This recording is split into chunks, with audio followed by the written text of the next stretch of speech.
The cold rain had finally stopped over rural Virginia, but the roads still glistened beneath the moonlight. Long stretches of asphalt cut through endless rows of pine trees, creating dark corridors where headlights seemed to disappear into another world. Most people avoided those roads after midnight, some out of caution, others because experience had taught them that danger did not always come from criminals. Olivia Palmer understood that better than most. At 34, she had spent years building a reputation as one of the most disciplined investigators in the FBI's Richmond field office. She believed in facts, evidence, and patience. Those principles had guided every major decision in her life. They had also convinced her to volunteer for an investigation that many agents quietly avoided. 2 days earlier, Olivia sat inside a small conference room, reviewing reports from Caldwell County. The complaints covered her desk like scattered puzzle pieces. One involved a truck driver arrested during a routine stop. Another involved a college student whose charges mysteriously vanished after evidence disappeared. A third involved a father who lost custody battles after a questionable drug conviction. Each story appeared different on the surface, yet the details repeated themselves with unsettling consistency. Late-night traffic stops, missing recordings, weak evidence, lives permanently altered. The same names appeared again and again throughout the reports. Her partner, Special Agent Nathan Cross, leaned against the doorway while reading another complaint. "This isn't random anymore," he said quietly. Olivia nodded. "Patterns never lie. People do. Records do. Cameras do. Patterns don't." Nathan dropped another file onto the desk. "Then we're looking at something bigger than a few bad decisions." The room fell silent. Both agents understood what that meant. If the allegations were true, the problem extended beyond one officer. It pointed toward a culture protected by silence. That evening, Olivia drove home to her apartment outside Richmond. Rain tapped softly against her windows while she prepared for the next phase of the investigation. Her assignment seemed simple: drive through Caldwell County, observe patrol activity, record locations and timing.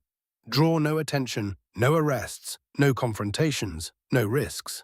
At least that was the plan. Before bed, she called her mother in Norfolk. The conversation followed their usual routine: family updates, work questions, weather complaints. Then her mother paused unexpectedly. "Promise me something, Olivia." "What is it?" "Remember that some people see your skin before they see your badge." Olivia stared through the apartment window. Her father's framed photograph sat nearby. Detective Raymond Palmer, 28 years in law enforcement. A man who spent his life believing justice required courage. "I know, Mum," Olivia answered softly. "No," Denise replied. "You know it intellectually. I'm talking about something deeper." Olivia did not respond, because part of her knew her mother was right. The next night she began her drive south. The farther she traveled from Richmond, the quieter the roads became. Small towns faded behind her, streetlights disappeared, darkness took over. By midnight she had logged several patrol locations and documented unusual traffic patterns. Nothing dramatic happened, nothing illegal, nothing obvious. Yet something felt wrong. Several patrol vehicles seemed less interested in enforcing traffic laws than studying specific drivers. Olivia made careful notes. At 1:47 a.m., she turned north toward the interstate. Mission complete, home only an hour away. She allowed herself a small smile. Then headlights appeared behind her. Bright, close, following.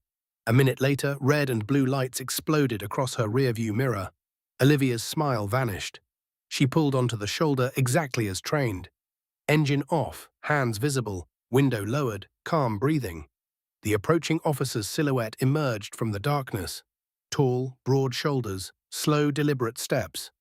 A flashlight beam struck her face before a single word was spoken. In that instant, Olivia felt something shift. Not fear, not yet. Something colder. The realization that this stop might become the very evidence she had been searching for. And she had absolutely no idea how far it was about to go. Officer Derek Watkins stood beside Olivia's driver's side window, his flashlight fixed directly on her eyes. The beam was bright enough to force a squint, yet she kept her expression calm. Years of federal training had prepared her for tense situations. Nothing about this stop felt routine. "License and registration," Watkins said. His tone carried neither courtesy nor explanation. Olivia reached slowly toward her purse. "My license is inside the bag on the passenger seat." The officer offered no response. She handed over the documents and watched him study them under the flashlight. For several seconds he said nothing. The silence itself felt intentional, designed, controlled. Finally he looked up. "What brings you through Caldwell County this late?" Olivia already knew the answer she would provide. Simple, ordinary, forgettable. "Just driving home from visiting friends." Watkins continued staring. The answer clearly disappointed him. He seemed to want something more complicated, something suspicious, something useful. Instead, he received nothing. "Stay in the vehicle," he ordered. He returned to his patrol car. Olivia watched him through her side mirror. 1 minute passed, then 3, then 7. Rainwater reflected the flashing emergency lights across the empty highway. The surrounding forest appeared alive beneath the alternating colors. Red, blue, red, blue. The longer she waited, the more convinced she became that the stop itself had little to do with traffic enforcement. Her instincts rarely failed her. At 11 minutes, Watkins exited his vehicle again. His body language had changed. The casual confidence was gone. Something harder had replaced it. He stopped beside her window. "Step out of the car." Olivia kept her voice level. "May I ask why?" "Step out now." No explanation followed, only authority, only command. Federal protocol echoed through her thoughts. "Do not compromise the investigation. Do not reveal your identity. Observe. Document. Endure." She opened the door and stepped onto the shoulder. The night air felt cold against her skin. Somewhere beyond the trees, thunder rolled quietly. Watkins circled her vehicle. His flashlight swept across the trunk, the rear bumper, the tires. Then he pointed toward the lavender air freshener hanging from the mirror. "That's obstructing your view." Olivia almost laughed. Almost. The claim was absurd. The tiny decoration barely moved, but she recognized the tactic immediately. A justification created after the decision had already been made. Watkins stepped closer. "You seem nervous." "I'm not nervous." "Really?" "Yes, sir." His jaw tightened. Her calmness irritated him. Some people expected fear. Others depended on it. Olivia sensed that Watkins belonged to the second group. A second patrol vehicle suddenly appeared behind the first. Its headlights illuminated the roadside. A younger officer stepped out. Officer Tanya Beckett, mid-20s, fresh uniform, fresh face, still carrying the uncertainty of someone new to the profession. Watkins pointed toward Olivia. "Watch her." Beckett nodded. Olivia noticed hesitation in the younger officer's eyes, not disagreement, not yet, but discomfort. Watkins returned to the vehicle. Without asking permission, he opened the rear door. Then another. Then another. The search had begun. Olivia folded her arms against the cold. Legally, she knew exactly what was happening. A fishing expedition. Nothing more, nothing less. The officer searched with growing frustration. Center console, back seat, floor mats, trunk. Every empty compartment became another disappointment. Because there was nothing to find. No drugs, no weapons, no contraband. Only an ordinary car. Finally, he opened the glove compartment. Olivia's pulse quickened slightly. Inside rested her credential wallet. Black leather, gold federal seal, official identification, the simplest object in the world, and potentially the most important. Watkins grabbed it. For one brief second, Olivia thought the entire operation was over. One glance, one opening of the wallet. One moment of recognition. Instead, he looked past it, tossed it aside, and continued searching. He never opened it, never checked it, never cared, because he was not searching for answers. He was searching for confirmation. When the search ended, Watkins looked angry, not relieved, not satisfied. Angry. The absence of evidence had become its own problem. He approached Olivia slowly, then delivered words that immediately changed everything. "Turn around. You're under arrest." Manasi. For the first time that night, Olivia felt genuine shock. Not because she feared the arrest, because she suddenly realized the situation had crossed a line from misconduct into something far more dangerous. And somewhere inside the darkness of Caldwell County, a much larger truth was beginning to reveal itself. The metal handcuffs snapped shut around Olivia Palmer's wrists with a sharp click that echoed through the night. The sound seemed louder than it should have been. Final, deliberate, permanent. She stared across the dark highway as Officer Derek Watkins tightened the restraints. "You're resisting a lawful investigation," he said. The accusation was ridiculous. She had complied with every instruction, every request, every order. But facts no longer seemed relevant. What mattered was whatever story Watkins intended to tell later. The younger officer, Tanya Beckett, shifted uneasily nearby. Olivia noticed her watching everything, saying nothing. The silence bothered Olivia almost as much as the arrest itself. Because corruption rarely survived alone, it required witnesses. It required people willing to look away. Watkins guided Olivia toward the rear of her Malibu. The flashing patrol lights painted the wet pavement in violent shades of red and blue. Rainwater shimmered like broken glass beneath their feet. "Hands on the trunk," Watkins ordered. Olivia complied, the cold metal pressed against her palms. A moment later, she felt his hand against the back of her shoulder. Then stronger pressure, much stronger. Without warning, he shoved. Her balance disappeared instantly. Her knees struck gravel. Pain shot through her legs. Before she could recover, another push forced her downward. Her shoulder slammed against the pavement, then her cheek. Everything became cold, hard, humiliating. For several seconds she remained there, face pressed against wet asphalt, breathing slowly, listening. She heard Watkins above her. He sounded completely relaxed, completely comfortable, as if this scene had happened many times before. "People like you always think the rules don't apply," he said. Olivia closed her eyes, not from fear, from concentration. She memorized every word, every detail, every second, the exact pressure of his hand, the exact tone of his voice, the exact position of Beckett standing 6 feet away. Years of investigative work had taught her that memory could become evidence, and evidence could become accountability. Eventually, Watkins pulled her upright. Gravel clung to her clothes. A small cut near her jaw stung from contact with the road. The younger officer finally spoke. "Is all this really necessary?" The question emerged quietly, barely above a whisper. Watkins turned toward her. His expression hardened instantly. "You got something to add, rookie?" Beckett looked away. The moment vanished. Olivia felt disappointment settle heavily inside her chest. Not because Beckett had remained silent, because she had almost spoken. Almost. Sometimes history changed because someone found their courage. Sometimes it didn't. Watkins opened the rear door of the patrol car. "Get in." Olivia lowered herself into the back seat. The partition separated her from the front cabin, a barrier designed to prevent communication. The door slammed shut. Darkness enclosed her. Outside, her blue Chevrolet Malibu remained abandoned beside the road. Its headlights reflected against the rain-soaked shoulder. The lavender air freshener still swung gently inside, and deep within the glove compartment rested the credential wallet that could end everything instantly. One sentence, 3 words. "I'm FBI." That was all it would take. The arrest would stop. The handcuffs would disappear.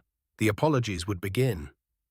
Yet Olivia remained silent, because she understood something Watkins did not. This night was no longer about her. It was about every complaint inside those case files, every citizen who lacked federal credentials, every driver whose story had been ignored, every victim who never received the chance to be believed. The patrol car started moving. Rain streaked across the windows. Trees rushed past in the darkness. For nearly 20 minutes, nobody spoke. Then the outline of a small building appeared ahead. Caldwell County Sheriff's Department, a faded sign stood near the entrance. Yellow fluorescent lights glowed behind narrow windows. The building looked tired, old, neglected, like a place that had grown comfortable operating without scrutiny. As the patrol car rolled into the parking lot, Olivia felt something unexpected. Not fear, not anger, certainty. The investigation she had come to observe was over. A far bigger investigation had just begun. And somewhere inside that station waited answers far more disturbing than anything she had imagined when she first volunteered for the case. The Caldwell County Sheriff's Department looked even smaller from the inside. The building smelled of burnt coffee, floor cleaner, and old paperwork. Fluorescent lights buzzed overhead, casting a pale glow across worn linoleum floors. Nothing about the station appeared threatening, yet Olivia knew that appearances often hid the most dangerous truths. The patrol car door opened. "Out," Watkins ordered. Olivia stepped onto the pavement. The cut along her jaw had dried, leaving a thin line of blood against her skin. Her wrists ached from the handcuffs.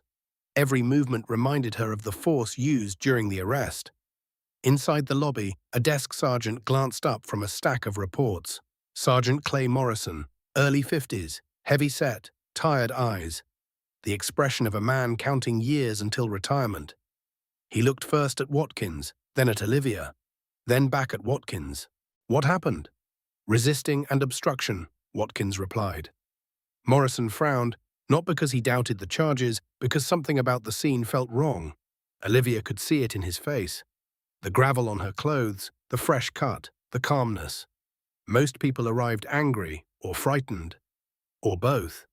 Olivia appeared neither. That unsettled him. The booking process began.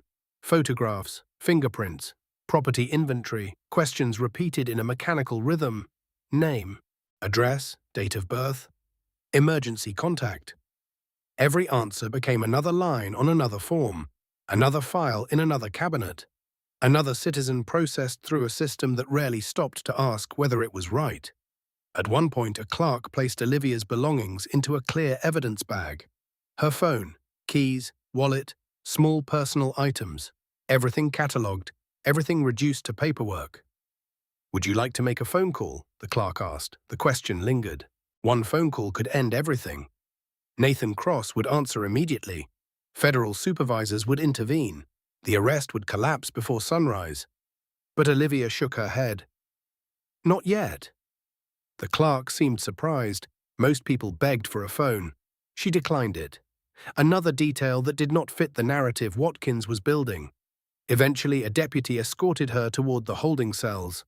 The hallway felt colder than the rest of the station. Concrete walls, steel doors, security cameras mounted overhead. Every step echoed. The cell itself was exactly what she expected. Concrete bench, steel toilet, blank walls. Nothing comfortable, nothing human. The heavy door slammed shut behind her. Then came silence. For the first time all night, Olivia was alone. She sat on the bench and leaned against the wall. Hours passed slowly. Somewhere in the station, telephones rang, printers hummed, voices drifted through distant hallways. But inside the cell, time seemed frozen. Olivia closed her eyes. She replayed every second of the traffic stop, the false reason for the stop, the fabricated violations, the illegal search, the unnecessary force, the comments, the silence from witnesses. Piece by piece, she reconstructed the timeline, because memory was now evidence. And evidence mattered. Around 3:15 a.m., nearly 50 miles away, Nathan Cross sat awake in his apartment staring at his phone. Olivia had not checked in. That alone was unusual. She never missed a status update. Never. He sent another message. No response. He called, straight to voicemail. His concern deepened. Within minutes, he opened his laptop and accessed the tracking system connected to Olivia's assigned operation. The result appeared immediately. Vehicle stationary, Route 15, Caldwell County, for over 90 minutes. Nathan felt his stomach tighten. Something was wrong. Very wrong. He immediately contacted the Richmond field office duty supervisor. The response was swift, professional, urgent. Federal procedures activated within minutes. Back in Caldwell County, Olivia remained seated on the concrete bench. The fluorescent light above flickered occasionally. She touched the gold chain around her neck. Her father's chain, a simple object carrying decades of memory. His lessons echoed through her mind. Stay calm, stay observant, stay patient. Justice moves slowly. But it moves. She believed that. Still, as dawn approached, another realization settled over her. The officers responsible for this arrest believed they were safe. They believed nobody important would ask questions, nobody powerful would notice, nobody capable of challenging them would appear. They were wrong. At exactly 5:48 a.m., a telephone rang at the front desk. Sergeant Morrison answered. 30 seconds later, the color drained completely from his face. And for the first time that night, someone inside the Caldwell County Sheriff's Department looked genuinely afraid. Sergeant Clay Morrison stood frozen behind the front desk, gripping the telephone so tightly his knuckles turned white. The voice on the other end had identified itself only seconds earlier, yet the impact was immediate. Federal Bureau of Investigation, Richmond Field Office, Urgent Inquiry, Agent Olivia Palmer. The name echoed through his mind. He slowly turned toward the monitor displaying the holding cell camera. There she sat, calm, composed, waiting. Not pacing, not shouting, not demanding anything. Almost as if she had known this moment would arrive. "Sergeant?" the voice asked. Morrison swallowed. "Yes, ma'am, she's here." The silence that followed felt heavier than any response. Then the FBI supervisor spoke again. "Do not question her. Do not move her. Do not process additional charges. Federal personnel are en route." The line disconnected. Morrison remained motionless. The station suddenly felt smaller, hotter, more dangerous, because he understood exactly what those words meant. This was no ordinary arrest, and whatever happened next would reach far beyond Caldwell County. Minutes later, he called Derek Watkins. The officer answered from home, still asleep, still unaware. "You need to get here immediately," Morrison said. "Why?" "The woman from last night. What about her?" "She's FBI." Silence exploded across the line. For several seconds, neither man spoke. Then Watkins laughed. A forced laugh, the kind people use when reality becomes inconvenient. "That's impossible. It's not impossible. Richmond just confirmed it." The laughter disappeared. She never said anything. Apparently she didn't have to. Morrison ended the call. Across town, Watkins sat upright in bed. His heart pounded. For the first time since the arrest, uncertainty entered his thoughts. He replayed the traffic stop, the search, the vehicle, the glove compartment. Then a memory surfaced. The black leather wallet, the gold seal. His stomach dropped. Suddenly he remembered holding it, remembered tossing it aside, remembered never opening it, because he had already decided who Olivia Palmer was before checking, and now that decision was coming back for him. At 6:35 a.m., two black SUVs entered the sheriff's department parking lot. The vehicles stopped directly in front of the building. Doors opened simultaneously. Nathan Cross stepped out first. Two additional federal agents followed. Their expressions revealed nothing. Their purpose revealed everything. Inside the station, conversation stopped. Deputies glanced toward the entrance. Coffee cups froze halfway to mouths. Nobody spoke. The arrival of federal agents changes the atmosphere of a room. Questions become liabilities. Confidence becomes caution. Nathan walked directly to the desk. "Where is Agent Palmer?"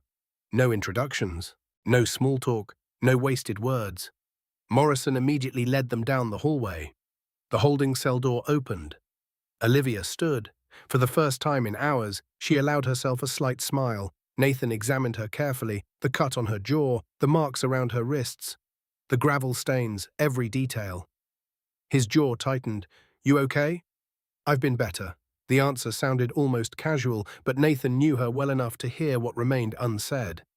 He turned toward Morrison. "I want every report, every recording, every dispatch log, every piece of evidence connected to this arrest." "Of course. Within 1 hour." The sergeant nodded immediately. Olivia walked out of the cell, past the booking area, past the evidence room, past the deputies who avoided eye contact, past the desk where her fingerprints still rested on fresh paperwork. She stepped through the front doors into the morning sunlight. The sky had cleared. Rain clouds drifted toward the horizon. Fresh air filled her lungs. For several seconds, she simply stood there, free, not because the system had worked, because the system had finally been forced to look. Nathan handed her a bottle of water. "You ready to tell me what happened?" Olivia looked back toward the station. The building seemed ordinary, unremarkable, yet inside it lived a story far larger than one arrest. "Not yet," she said quietly. "First, I want the footage." Nathan followed her gaze, then he nodded. Both agents understood the same truth. If the evidence matched Olivia's memory, Caldwell County was about to face a reckoning unlike anything in its history. And somewhere inside that station, people who believed they were protected by their badges had no idea that their entire world was beginning to collapse. By noon, the evidence had begun arriving at the Richmond field office. Hard drives, dispatch records, arrest reports, surveillance files, hours of video. Entire boxes of documentation moved from Caldwell County into federal custody. Olivia sat inside a conference room beside Nathan Cross and two supervisory agents. A large monitor displayed the first recording from Officer Derek Watkins' patrol vehicle. Nobody spoke. The footage spoke for itself. The video showed Olivia's Chevrolet Malibu traveling steadily along Route 15, speed limit 55, vehicle speed 53, no lane violations, no erratic driving, no equipment failure, nothing. The supposed reason for the stop disappeared before the investigation had truly begun. Nathan paused the video and zoomed in. The left tail light glowed perfectly. No flicker, no malfunction, no justification. One full statement, documented, verified. Federal investigators exchanged glances. The first crack had appeared. More were coming. The next file revealed the search. Again, no evidence supported Watkins' claims. No suspicious behavior, no probable cause, no visible threat. Yet the search proceeded anyway. Then came something even more troubling. Watkins's body camera file existed, but it would not play. The recording appeared corrupted. An unfortunate coincidence, except it wasn't the first time. A database review quickly revealed similar failures across numerous stops involving the same officer. Missing footage, corrupted files, incomplete recordings. Always when questions later emerged. Always when accountability mattered. Patterns never lie. Olivia remembered her own words from days earlier. Now those words carried new weight. A technician loaded another video. Officer Tanya Beckett's body camera. The room fell silent again. This time the footage worked perfectly. Crystal clear, high definition, every second preserved. The recording showed Olivia standing calmly beside her vehicle. Compliant, respectful, controlled. Then Watkins escalated. The push, the fall, the pavement, everything. Nobody in the room looked away. The audio remained even more damaging. The comments captured by Beckett's camera painted a picture impossible to defend. Not anger, not stress, not fear, something deeper. Something that revealed how Watkins viewed certain people long before any traffic stop began. When the video ended, nobody immediately spoke. The silence lasted nearly 30 seconds. Finally, a supervisor closed the file. This is bigger than one arrest. Nobody disagreed. That afternoon, investigators interviewed Officer Tanya Beckett. The young deputy entered a federal conference room looking exhausted. Dark circles sat beneath her eyes. She carried herself like someone who had not slept. Because she hadn't. Guilt rarely allows rest. The interview began simply. Questions, dates, facts, timelines. At first, her answers remained cautious, measured, protected. Then investigators showed her the footage. Her own footage. The room changed instantly. Beckett stared at the screen, watched Olivia hit the pavement, watched herself standing nearby, watched her own silence. Tears formed in her eyes. "I should have said something," she whispered. Nobody responded, because everyone already knew. The young officer lowered her head. It wasn't the first time. The statement froze the room. One investigator leaned forward. "Explain that." Beckett took a long breath.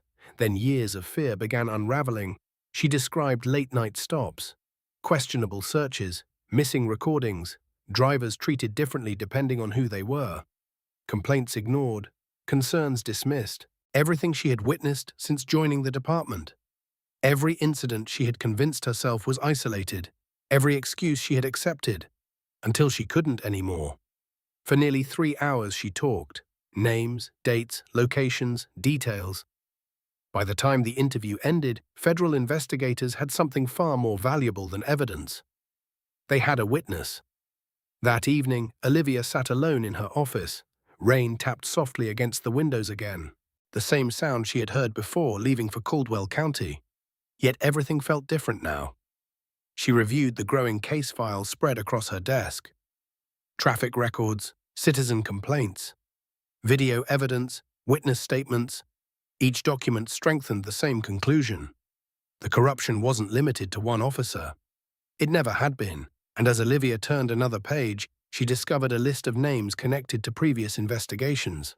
One name immediately caught her attention, a senior department official, someone far above Derek Watkins, someone powerful enough to protect an entire system, someone whose involvement changed everything. Suddenly, the case was no longer about a traffic stop. It was about an organization, and the people responsible might be far more dangerous than anyone had imagined. The discovery changed the direction of the investigation overnight. Olivia stared at the personnel records spread across the conference table. Most names were familiar by now. Patrol officers, dispatch supervisors, evidence technicians, people connected to suspicious reports and missing recordings. One name stood apart: Captain Ronald Mercer, second in command of the Caldwell County Sheriff's Department. 27 years in law enforcement, decorated career, community awards, political connections, public reputation beyond question. On paper, he looked untouchable. That alone made Olivia suspicious. Corruption rarely survives without protection. Someone always benefits. Someone always knows. Someone always looks away. The question was how deeply Mercer was involved. Nathan entered the room carrying another folder. "You need to see this." He dropped it onto the table. Inside were internal emails recovered through federal warrants.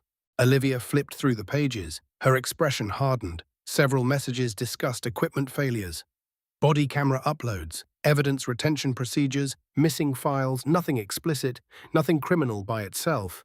Yet a pattern emerged. Whenever questionable incidents occurred, Mercer was copied on communications afterward. Always informed, always aware, never surprised. Olivia looked up. He knew. Nathan nodded. Maybe more than that. The investigation accelerated. Federal agents interviewed former deputies who had left Caldwell County during the previous decade. Several initially refused. Some feared retaliation. Others simply wanted distance from old memories. Eventually, one former sergeant agreed to cooperate. His name was Michael Reeves. Retired, living outside Richmond, quiet life, no interest in publicity. His testimony lasted nearly 6 hours.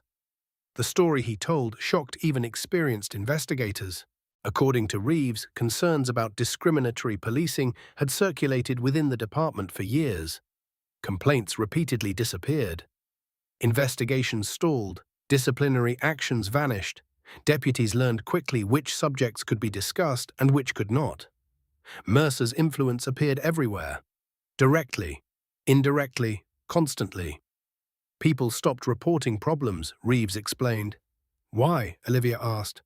"Because nothing happened. After a while, you learn silence is easier." The answer lingered in the room. Silence. Again and again. Investigators encountered the same word. Silence from witnesses, silence from supervisors, silence from institutions. The corruption had survived because silence protected it. 3 days later, federal agents executed additional warrants. Computers were seized, archived files collected, phone records reviewed. What they found expanded the case dramatically. Evidence suggested multiple traffic stops had been coordinated through unofficial channels. Certain vehicles attracted unusual attention. Certain neighborhoods generated disproportionate enforcement. Certain citizens appeared repeatedly on internal watch lists, despite having committed no crimes. The numbers were impossible to ignore. Statistics became evidence. Evidence became momentum. Momentum became pressure. Public officials began asking questions. Local journalists started investigating. County leaders demanded explanations. For the first time in years, Caldwell County found itself under a microscope. Meanwhile, Derek Watkins remained at home, suspended, isolated, waiting. Every day brought another headline, another interview, another revelation. Friends stopped calling. Colleagues avoided contact. His union representatives grew increasingly cautious. The confidence that once defined him slowly disappeared. One afternoon, he sat alone in his kitchen, reading a federal affidavit. Page after page detailed evidence against him. False statements, improper searches, destroyed recordings, civil rights violations. The words seemed unreal, until he reached Olivia Palmer's name. Then reality returned. For the first time, Watkins fully understood what had happened that night. He had not stopped an ordinary driver. He had stopped the person capable of exposing everything. Back at the Richmond field office, Olivia reviewed new evidence late into the evening. The office had mostly emptied. Outside, darkness settled across the city. A cleaning crew moved quietly through distant hallways. She rubbed tired eyes and opened one final file. Inside was a financial report. At first glance, it seemed unrelated. Budget transfers, equipment purchases, maintenance expenses, routine government paperwork. Then she noticed several irregular transactions. Thousands of dollars allocated to technology upgrades that never appeared in department inventories. Missing equipment, missing funds, missing explanations. Olivia sat upright. The corruption wasn't just about traffic stops anymore.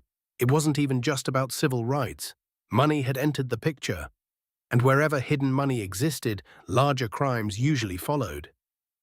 She immediately called Nathan. When he answered, she spoke only one sentence.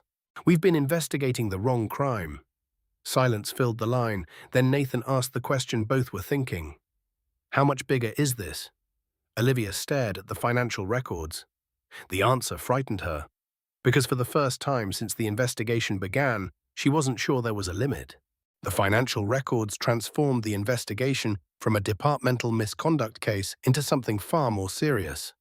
For weeks, federal agents had focused on unlawful traffic stops, missing evidence, and civil rights violations. Now a new possibility emerged: public corruption, financial fraud, potential criminal conspiracy. Olivia and Nathan spent the next 48 hours tracing transactions hidden within years of county budgets. The numbers initially appeared ordinary: small transfers, equipment purchases, maintenance contracts. Nothing dramatic, nothing obvious. That was exactly what made them dangerous. People stealing millions often attract attention. People stealing small amounts repeatedly usually do not. The pattern became clear after deeper analysis. Several contracts approved through the sheriff's department had been awarded to companies connected indirectly to Ronald Mercer. Not his name, not his signature. Family friends, former associates. Shell businesses. Layers designed to create distance. Yet every road led back to the same destination: Mercer. Nathan stared at a chart displayed across the conference room screen. "How long has this been happening?" "At least 8 years," Olivia answered. The room fell silent. 8 years. Long enough to become routine. Long enough for nobody to ask questions. Long enough to convince everyone involved that they would never be caught. Federal prosecutors immediately expanded the investigation.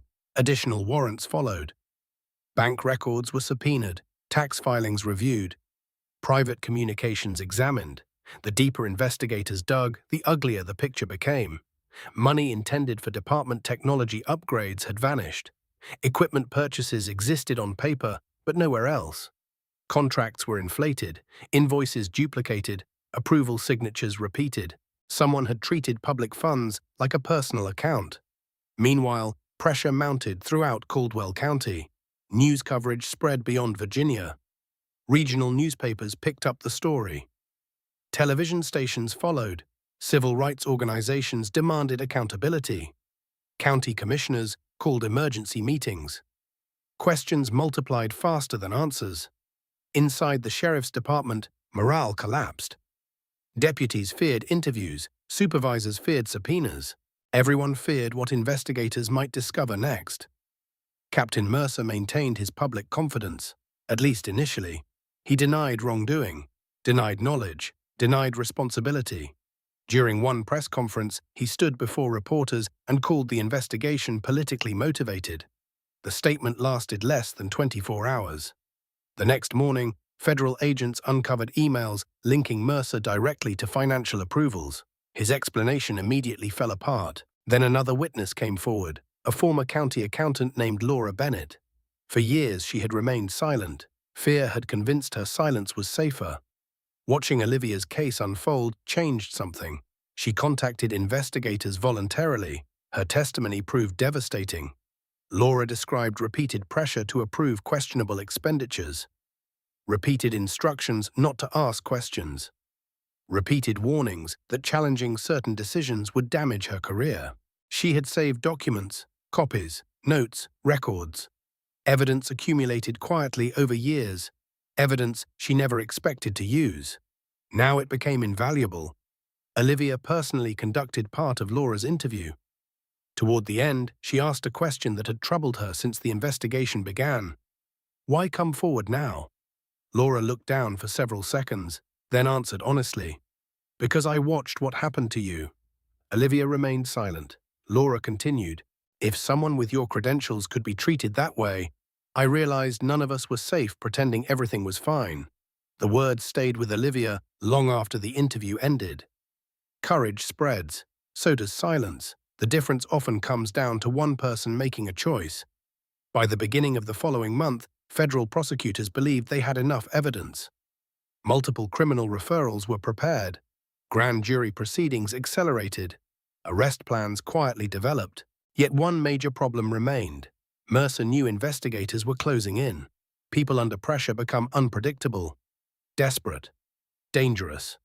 That concern proved justified when agents monitoring financial activity noticed something alarming. Several large accounts connected to Mercer suddenly began moving money. Fast, thousands became hundreds of thousands became millions. Funds shifted between institutions overnight. The pattern looked familiar. Not spending, not investing, preparation. Olivia studied the latest report. Her expression darkened. Nathan noticed immediately. "What's wrong?" She slid the document across the table. Nathan read it, then looked up. Neither agent needed to say the conclusion aloud. Ronald Mercer wasn't preparing a defense. He was preparing an escape. And if they failed to act quickly, the most powerful figure connected to the entire conspiracy might disappear before justice ever reached him. The emergency meeting began before sunrise. Federal prosecutors, FBI supervisors, financial crimes specialists, and members of the U.S. Attorney's Office crowded into a secure conference room in Richmond. Coffee cups sat untouched. Nobody cared about caffeine anymore. The situation had become urgent. Ronald Mercer was moving money, large amounts, fast. Experienced investigators recognized the warning signs immediately. People preparing for court rarely move assets overnight. People preparing to disappear often do. Olivia stood beside a digital map displaying Mercer's known properties, bank connections, and recent travel history. The evidence filled an entire wall. "He's consolidating resources," she explained. "If he leaves the country before indictments are unsealed, recovery becomes significantly harder." A federal prosecutor nodded. "Then we move now." The decision came quickly. Arrest warrants were finalized, search warrants approved, operational teams assembled. Months of investigation were about to become action. For Olivia, the moment felt strangely quiet. She remembered the night on Route 15, the flashing lights, the pavement, the holding cell. That single traffic stop had uncovered an entire network of misconduct. Now the network was beginning to collapse. At 5:15 a.m., federal agents moved. Teams simultaneously executed warrants across multiple locations: homes, offices, storage facilities, financial records, electronic devices. Every target had been carefully planned. Every minute mattered. One team headed directly toward Ronald Mercer's lakefront property outside Caldwell County. Olivia and Nathan accompanied the operation. The drive felt longer than it actually was. Fog drifted across rural roads. The first hints of sunrise appeared beyond distant hills. Nobody spoke much. Everyone focused on the possibility that Mercer might already be gone. When they arrived, the property appeared quiet. Too quiet. A black SUV sat in the driveway. Lights inside the house glowed. Agents took positions. Commands were issued. The front door opened. A man emerged. Not Mercer. A private security employee, confused, half awake. Within minutes, agents cleared the residence. Mercer was missing. The news hit like a punch. Olivia immediately entered the home. Everything suggested hurried preparation: open drawers, missing documents, partially packed luggage, recently emptied filing cabinets. Someone had left quickly, very quickly. Nathan discovered a laptop still running in a downstairs office. Forensic specialists secured it immediately. Olivia moved through the room carefully. Then something caught her attention. A framed photograph sitting face down beside the desk. She picked it up. The picture showed Mercer standing beside several county officials at a fundraising event years earlier. Ordinary at first glance. Then Olivia recognized one of the faces, a name connected to previous federal investigations, a powerful state-level political figure. Her pulse quickened. The possibility was disturbing. What if Caldwell County wasn't the entire story? What if Mercer had protection beyond local government? Before she could explore the thought further, an agent entered the office. "We found something." Everyone gathered around a dining room table. A notebook had been discovered, hidden behind a false panel inside a closet. Handwritten entries filled dozens of pages. Names, dates, payments, meetings, pricings, amounts. The notebook looked like a private ledger, and it appeared devastating. One page listed transactions tied directly to county contracts. Another referenced individuals investigators had never previously connected to the case. The implications were enormous. Nathan flipped another page, then another, then stopped. A final entry had been written less than 24 hours earlier. Only a few lines, short, direct, urgent. Mercer had apparently scheduled a meeting. Not in Virginia, not in Washington, not anywhere investigators expected. The location was a small private airfield outside Louisville, Kentucky. Departure time, 7:30 a.m. Current time, 6:42 a.m. The room went silent. Every person present reached the same conclusion simultaneously. Mercer wasn't hiding, he was running. And unless federal agents moved immediately, the man who helped build the entire conspiracy might be airborne within the hour. At 6:48 a.m., the operation shifted from investigation to pursuit. Federal agents moved with controlled urgency. Calls were placed, aviation units alerted, state police notified, federal warrants transmitted across multiple jurisdictions.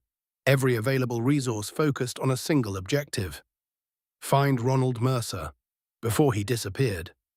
Olivia and Nathan were already back in their vehicle when confirmation arrived. The private airfield outside Louisville, Kentucky, was active. A small twin-engine aircraft had been fueled before sunrise. Flight paperwork appeared incomplete. Passenger information missing, destination unclear. The timing was too perfect to ignore. "It's him," Nathan said. Olivia agreed. The evidence pointed in only one direction. After years of operating without consequences, Mercer finally understood accountability was coming, and he was trying to outrun it. Federal authorities coordinated with Kentucky law enforcement as agents raced toward the airfield. The drive felt endless. Every passing minute increased the risk.